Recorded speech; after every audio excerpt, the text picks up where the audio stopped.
Hello everyone, কেমন আছো তোমরা? আশা করি তোমরা সকলে খুব খুব ভালো আছো।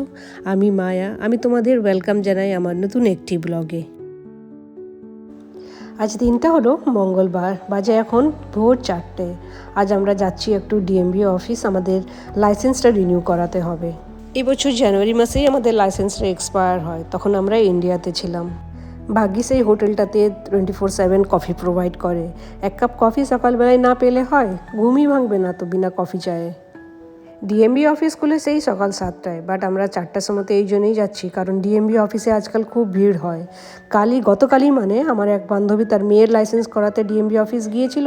ও প্রায় 5:15টায় পৌঁছেছিল, কিন্তু ওর শেষ করাতে প্রায় 1-1:30 বেজে যায়। ওই আমাকে বলেছিল যে একটু আগে যাবি, তাই আমরা বললাম আর রিস্ক নিয়ে দরকার নেই, আমরা পরে 4টার সময়তেই বেরিয়ে পড়ি। নইলে আগে আমরা প্ল্যান করেছিলাম আমরা 5টার সময়তেই বেরোবো। রাজা তখন ইন্ডিয়ান লাইসেন্সই একটা রেন্টের গাড়ি চালাচ্ছে। ড্রাইভিং লাইসেন্সটা হয়ে গেলে একটা কার কিনবো, তারপর তাহলে আমিও চালাতে পারবো। আমার ইন্ডিয়ান লাইসেন্সও আমি চালাতে পারি এখানে কার, বাট আমি এখন চালাচ্ছি না, একে তো রেন্টের কার। তারপর এখন আমার একটু ভয় হচ্ছে কারণ লাস্ট 2 বছর যখন আমি ইন্ডিয়াতে ছিলাম আমি সেরকমভাবে ইন্ডিয়াতে গাড়ি চালাইনি। আর এখানে চালানো মানে অনেক রুলস রেগুলেশনস ফলো করে চালাতে হয়, একটু এদিক ওদিক হলেই টিকিট পেয়ে যাও। বাট হ্যাঁ, একটু প্র্যাকটিস করলেই আমি চালাতে পারবো, আমি জানি। তাই একটু কমিউনিটির মধ্যে আগে প্র্যাকটিস করে নেব, তারপরে রোডে নামবো।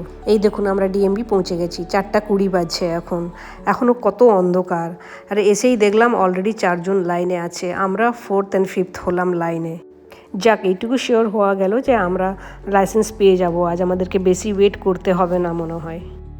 আমরা তো হোটেল থেকে এসেছি, সেরকম কিছু প্রিপেয়ার্ড হয়ে আসিনি। দেখলাম সবাই নিজের নিজের চেয়ার বেডশিট নিয়ে বসে আছে। এ দেখুন দেখতে দেখতে সকালও হয়ে গেল। সকাল হতেই বুঝতে পারলাম পেছনে আরও কত লোক লাইনে লেগে পড়েছে। তারা সবাই বেডশিট বিছিয়ে কেউ শুয়ে আছে, কেউ বসে আছে, কিন্তু আমাদের তো কিছুই ছিল না বলে আমরা জুতোর উপরেই বসেছিলাম।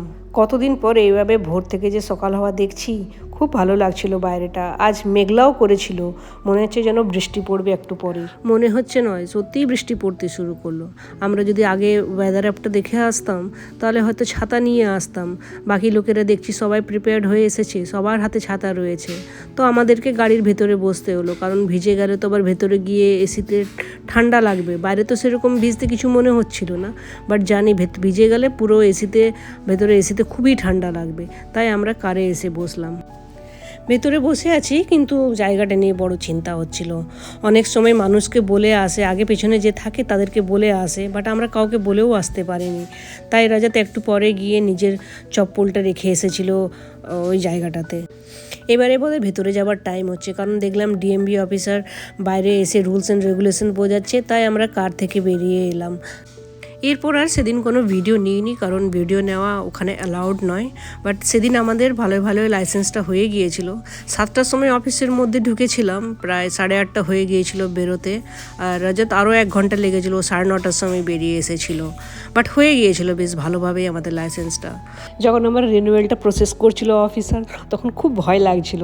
ভাবছিলাম যদি সাইন টেস্ট নেয় আর যদি বলতে না পারি, তাহলে তো আজকে আর হবে না আমার লাইসেন্স, আবার সেই লম্বা লাইন লাগাতে আসতে হবে ভোর 4টায়।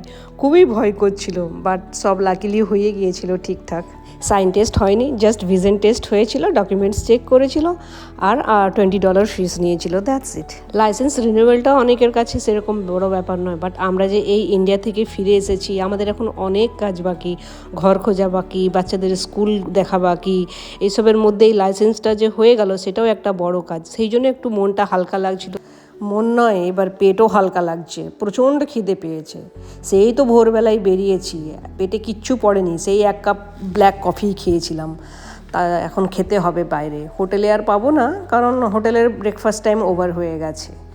তাই চলুন আমরা আমাদের ব্রেকফাস্টে সেরে নিই। আজকের ব্লগটা আমি এখানেই শেষ করলাম। সবাই আপনারা খুব ভালো থাকবেন, সুস্থ থাকবেন, আর আমি ফিরে আসবো আমার নেক্সট একটা ব্লগ নিয়ে। আর কমেন্টসে জানাতে ভুলবেন না আমার ব্লগটা আপনাদের কেমন লাগলো। Thank you.